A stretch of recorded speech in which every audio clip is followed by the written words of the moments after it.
বিসমিল্লাহির রহমানির রহিম। হে সমস্ত জগতবাসী, অবশ্যই ছোট একটা স্বপ্নের ব্যাখ্যা শুনবেন, প্রত্যেকটা মানুষের জীবনে কাজে লাগতে পারে। আপনি যদি স্বপ্নে কখনো দেখেন বাঘ দেখে পালিয়ে যাচ্ছেন, বাঘ দেখে পালিয়ে যেতে দেখলে এই স্বপ্নের ব্যাখ্যাটি কি হবে? এই ব্যাখ্যাটি হবে যে আরাধ্য কাজ সফল হবে, যে আপনি যে কাজগুলো অসম্পূর্ণ সেগুলো সফল হবে। আচ্ছা, এবার আসি বৃষ্টিতে দেশ ভেসে যেতে দেখলে আপনি এটি কি বুঝবেন? এটি বুঝবেন আপনার রুজিতে অনেক বরকত হবে। আচ্ছা, এবার আসি বৃদ্ধ লোক নিজেকে যুবক দেখলে এই স্বপ্নের ব্যাখ্যাটি কি হবে?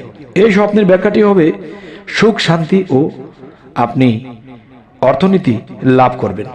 এবার আসি যে ময়দান খালি দেখলে এই স্বপ্নের ব্যাখ্যাটি হবে দীর্ঘ জীবন লাভ করবেন। অবশ্যই আমাদের এই চ্যানেলটি সাবস্ক্রাইব করে নেবেন। আল্লাহ হাফিজ।